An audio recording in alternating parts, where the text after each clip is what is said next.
Sebelum memulai saya harap Anda mau membantu subscribe channel Insomnia Channel, teman Anda waktu Anda susah tidur, terima kasih. Abu Nawas dan harta karun di balik tembok. Pada suatu hari di sebuah kota yang makmur di Jazirah Arab, hiduplah seorang lelaki cerdik bernama Abu Nawas. Ia dikenal luas sebagai penasehat rakyat dan sahabat para fakir miskin. Meskipun hidupnya sederhana, pikirannya tajam bagaikan pedang, dan hatinya lembut seperti kapas. Suatu hari, kota itu digegerkan oleh sebuah pengumuman dari istana. Barang siapa dapat menemukan harta karun yang tersembunyi di balik tembok kota lama, maka ia akan diberi emas sepikul oleh raja. Tembok kota lama adalah reruntuhan tua yang penuh cerita mistis. Konon, harta karun peninggalan nenek moyang tertimbun di baliknya. Banyak orang mencoba menggali, mencari, bahkan memakai jimat dan doa-doa, namun tak satu pun berhasil. Berita ini sampai ke telinga Abu Nawas. Namun, ia tidak serta-merta bergegas ke sana seperti warga lainnya. Ia malah duduk di bawah pohon kurma sambil merenung. Kalau semua orang mencari harta itu dengan cangkul dan sekop, mengapa aku tidak mencarinya dengan akal? Gumamnya. Keesokan harinya, Abu Nawas membawa satu peti kayu kosong ke hadapan raja dan berkata, "Paduka, hamba sudah menemukan harta karunnya." Raja terkejut. "Di mana kau menemukannya? Dan mana buktinya?" Abu Nawas membuka peti itu. Kosong. Raja berkerut dahi. "Ini harta yang tidak terlihat, Paduka. Tapi nilainya lebih dari emas."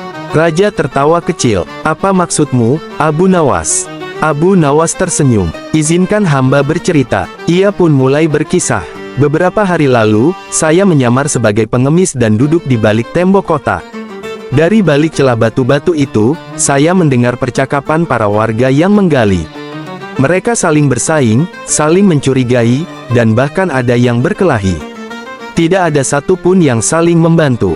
Mereka lupa satu hal, bahwa harta karun sejati adalah kebersamaan dan kepercayaan." Raja terdiam, lalu tertawa geli. "Lalu kenapa kau datang membawa peti kosong?" "Karena di dalam peti inilah saya kumpulkan semua keserakahan orang-orang yang saya temui," jawab Abu Nawas. "Kosong." Sontak seluruh istana terdiam. Tak lama, raja mengangguk. "Sungguh, engkau bukan hanya lucu, tapi bijaksana." Namun, cerita tidak berhenti di sana. Beberapa hari kemudian, seorang menteri kerajaan datang tergopoh-gopoh ke rumah Abu Nawas.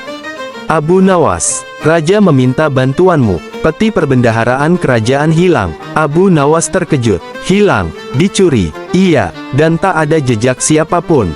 Abu Nawas mengelus jenggotnya. Baiklah.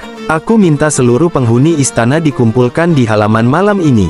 Bawa juga sebatang tongkat untuk masing-masing orang." Malam itu, raja, para menteri, pengawal, juru masak, dan semua pelayan istana berkumpul. Masing-masing memegang sebatang tongkat kayu. Abu Nawas berkata lantang, "Salah satu dari kalian adalah pencurinya. Tapi tongkat ini akan membuktikannya." Semua terdiam. Abu Nawas melanjutkan, "Tongkat ini memiliki sihir. Jika pemilik tongkat adalah pencuri, maka tongkatnya akan bertambah 1 jengkal esok pagi." Mereka semua diminta membawa tongkat pulang dan tidur dengannya. Esok harinya, mereka berkumpul kembali. Abu Nawas memeriksa semua tongkat, dan tersenyum saat melihat tongkat milik seorang pengawal sedikit lebih pendek. "Ini pencurinya," seru Abu Nawas. Raja terkejut. "Bagaimana kau tahu?" Abu Nawas menjelaskan, "Saya tidak menaruh sihir apapun pada tongkat itu. Tapi saya tahu si pencuri akan takut tongkatnya bertambah panjang, jadi malam tadi ia memotong sedikit tongkatnya. Itulah cara saya menemukan pelakunya." Raja kagum. "Sungguh akalmu lebih tajam dari 1000 pedang, Abu Nawas." Raja pun mengembalikan peti emas ke istana, dan memberikan Abu Nawas hadiah emas 1 kantong penuh. Namun, seperti biasa, Abu Nawas membagikan emas itu kepada warga miskin, dan hanya menyisakan 2 keping untuk membeli roti dan teh untuk istrinya. Fatimah, istrinya, tersenyum bangga. "Kau memang tidak kaya harta, tapi hatimu lebih kaya dari raja manapun."